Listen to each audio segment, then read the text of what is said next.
Les 100 000 $, hausse imminente, es-tu prêt?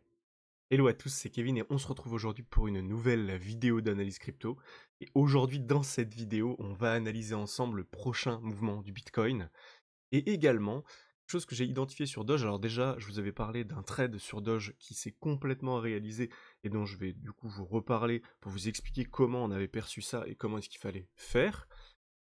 Et puis ensuite, on verra exactement sur BTC ce qui se passe, quelle est la prochaine direction et surtout, où sont les pièges à venir dans les prochains jours, prochaines semaines et prochains mois. Juste avant ça, n'hésitez pas à vous abonner si c'est pas déjà fait et à nous rejoindre, on est bientôt les 2500. Donc voilà, allez faire un petit effort pour atteindre ces 2500, il manque plus beaucoup de personnes là. Donc on est bientôt 2500 et c'est vraiment trop cool. Moi de mon côté, je suis en train de finaliser une mini formation sur l'investissement que je vais vous offrir sur la chaîne. Comme ça vous permettra d'avoir déjà des compétences, des connaissances supplémentaires pour savoir comment faire pour tirer votre épingle du jeu pendant le bull run notamment. Alors on est parti tout de suite pour cette vidéo. Alors BTC, qu'est-ce qu'il nous fait? Alors le BTC, on avait identifié ce triangle, hein, ce triangle de compression, où on a en fait le marché qui est en train de créer à la fois ici des zones de stop vendeur, mais à la fois des zones de stop acheteur.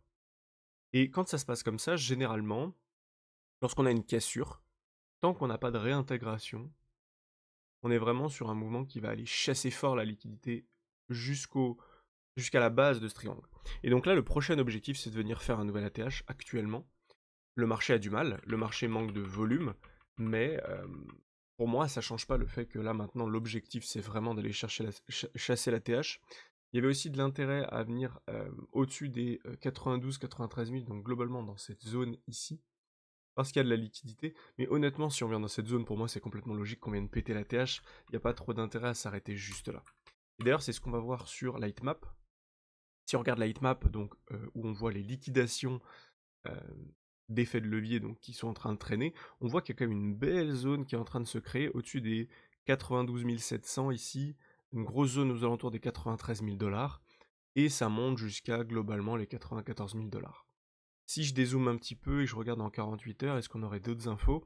Non, on voit que c'est exactement la même chose, on a une énorme zone de liquidation qui est en train de se construire aux alentours des 93 000 à 94 500 $.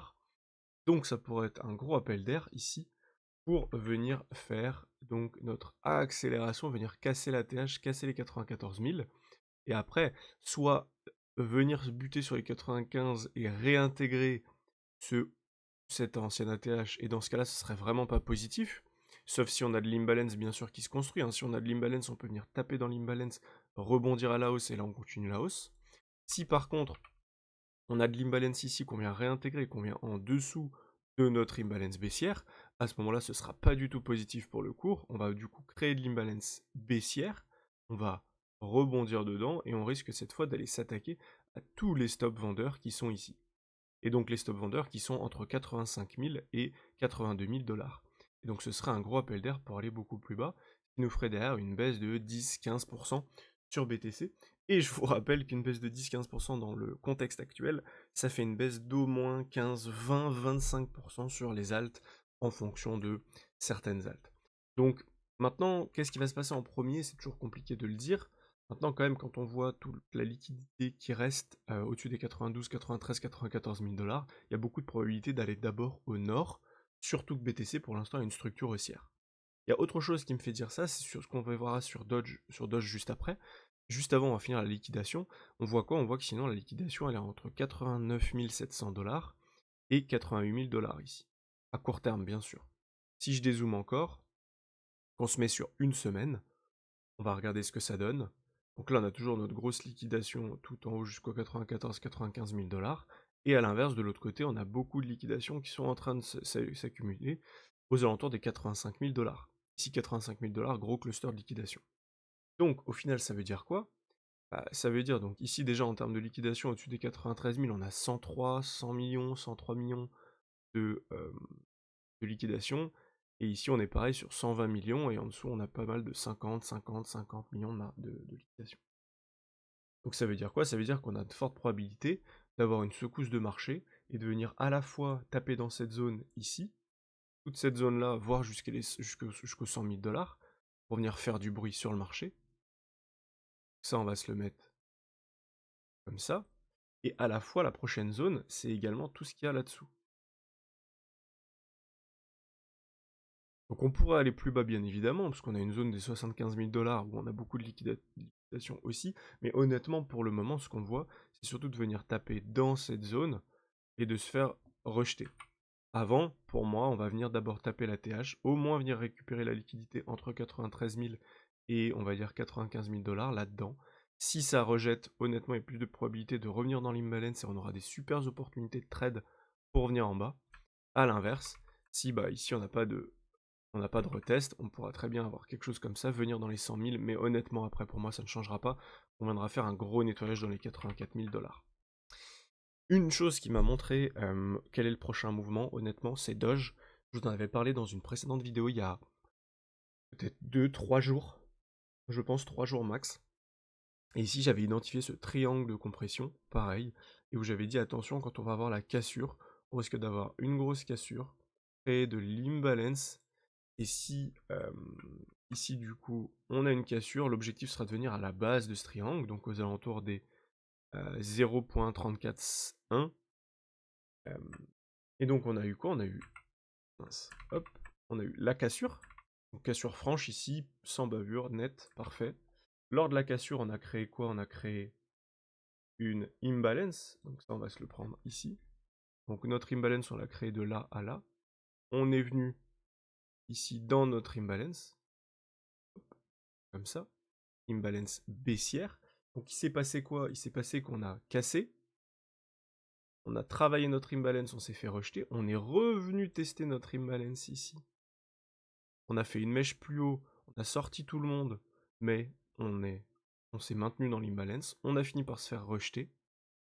Et là ici, continuité baissière. On est venu chercher la liquidité en dessous de ça. Et on est enfin venu chercher notre point bas des 0,34-160. Ici, si on vérifie, on a bien eu notre point bas qui est ici, avec une chasse de liquidité juste en dessous. Et j'ai éternué. Alors, donc on a eu notre pic de liquidité ici. On l'a vu rapidement sur les volumes qu'on a ici construit pas mal de volumes. Enfin, en tout cas, on a exécuté pas mal de volumes juste là. Donc le marché est quand même pas mal tendu. Hein. Le marché est pas mal tendu. Et derrière, on a fait quoi? On a récupéré la liquidité. Merci, au revoir. Paf, on repart dans le sens inverse et c'est parti. Et là, on vient récupérer la liquidité au nord. Mais honnêtement, maintenant, il y a plus de probabilité de venir récupérer les imbalances. Peut-être aller un peu plus bas à la limite. Mais honnêtement, pour l'instant, c'est aller récupérer les imbalances et continuer de push pour aller chercher les nouvelles liquidités au-dessus pour Doge et donc d'aller taper son ATH aux alentours, enfin son ATH, son point haut de ce cycle aux alentours des 44 centimes. Et donc ici, on aurait une récupération de liquidité juste là. Donc c'est le prochain objectif, donc on peut aller chercher un peu plus bas, 2-3%, même aller chercher un peu de liquidité là-dessous. Honnêtement, le prochain objectif, c'est de faire un mouvement haussier et de faire 13, 14, 15% de hausse. Sur BTC, on n'oublie pas que si on fait un mouvement haussier ici, ce serait d'aller taper dans cette zone, voire même aller chercher les 100 000 $, mais déjà vers les 95 000, ça nous ferait 2, 3, 4, 5% de hausse. Et donc si on fait 5% de hausse, Doge qui est extrêmement haussier, là on le voit, hein, BTC qui a fait 1,29% de hausse, Doge qui a fait 4% de hausse, donc qui est plus haussier. Et donc attention à l'accélération haussière pour Doge pour venir taper la TH. Donc voilà ce qu'on a à dire pour le moment sur BTC et sur Doge, et de manière générale sur le marché des cryptos. J'espère que cette vidéo vous aura plu, cette petite vidéo récap et mise au point. Je vous ressors une vidéo dans la journée, je pense sur une alt. C'était Kevin et je vous dis à très vite pour une prochaine vidéo. Et si vous aimez ce genre de vidéo, n'hésitez pas à vous abonner et à mettre un gros pouce bleu et un commentaire en bas de cette vidéo. A très vite, ciao ciao.